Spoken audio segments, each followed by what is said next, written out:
Hello guys, welcome to another video here on the advent of cyber. This is day 12.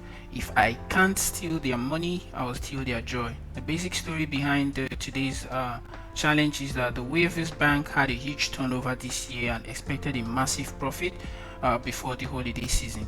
They were eager to disclose this news to the townspeople during the SOC-mas celebration. However, to their surprise, things went the other way around. After completing the annual calculations, the accountants were shocked to see a considerable loss. They observed discrepancies in the account balances, and then the bank called Maskedy to help investigate these users' fraudulent transactions. Upon analyzing the bank's website transaction logs, Maskedy found some interesting transactions. Few users, including the mayor's team, initiated multiple transactions from Wavers' reserve account at once. Surprisingly, all these transactions succeeded despite exceeding the user's current balance. Glitch was already aware of the critical vulnerability allowing these fraudulent transactions that Mayor Malware and his alliance exploited. So in today's attacks, we basically learn to understand the concept of race condition vulnerability, identifying the gap introduced by HTTP2, exploit race condition in a controlled environment, and learn how to fix the race.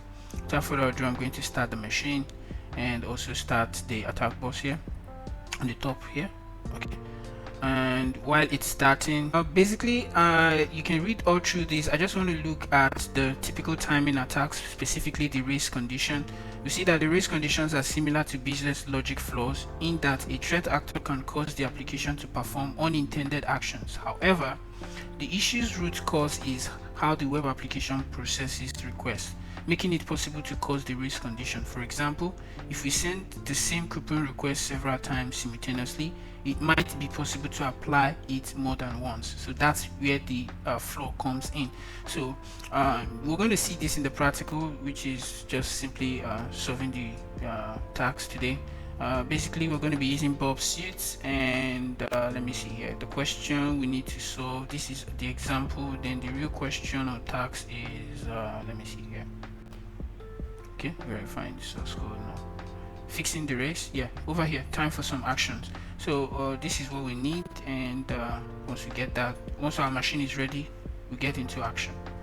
Alright, our attack box is ready. I'm just going to view it in full screen, and when I come back here I can minimize this so this can be in full screen as well. So I'm going to scroll down here to pick up the web address that we need. The web address that we need is, let me see here, over here. So I'm just going to copy this. Alright, copy. The first thing we want to do here is to open up our burp suite. So I'm going to double tap on burp suite here.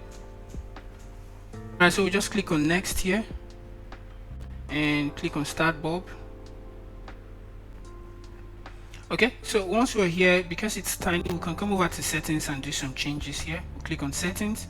Under settings, we're going to come to user interface. I want to click on display, and I would like to increase the font size here to something like 16.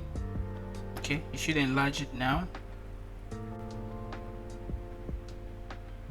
Okay, now we have that. We can come to the message editor as well and scroll down a little bit. You're going to set our HTTP message display.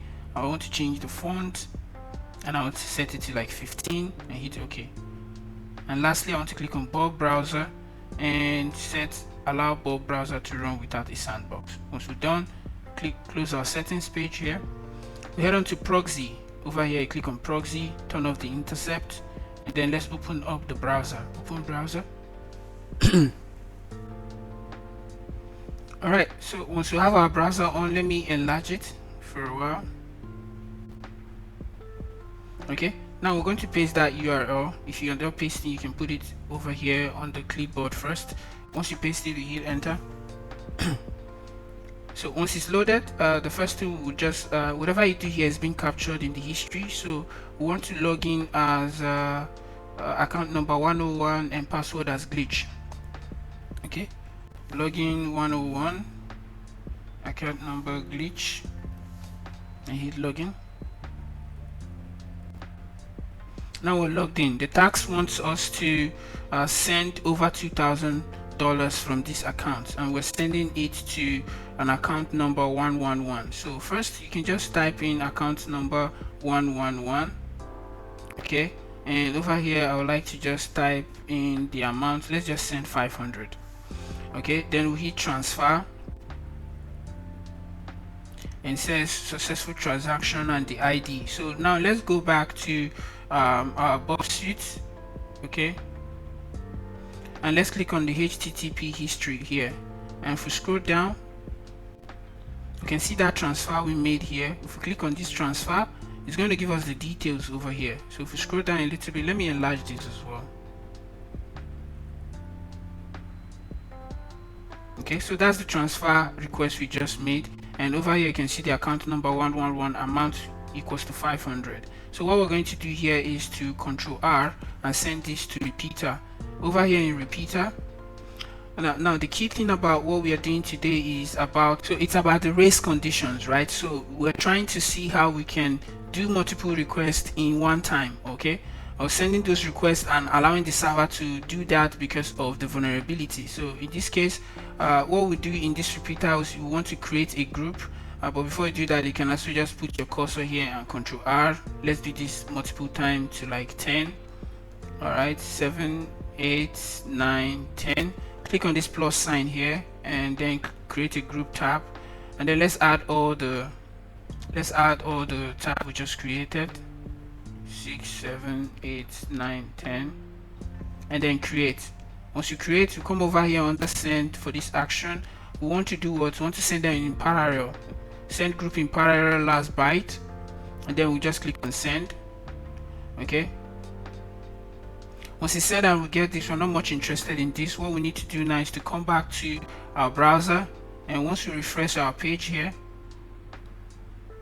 we see we've lost minus minus $3,500, and we'll have our flag. So just copy the flag, and there we go. Basically scroll down to our question here, paste that, hit submit. If you enjoyed the task, you can check out the race condition room and where balances, shifts, and numbers, so blah blah blah. Just complete. This room I didn't walk through all the theoretical aspect. You can read more about this. It's quite detailed, so I just solved the question for today. All right, thank you guys for studying with me. Thank you guys for learning with me. I'll see you guys in the next Advent of Cyber Day, and do have a lovely day. Ciao.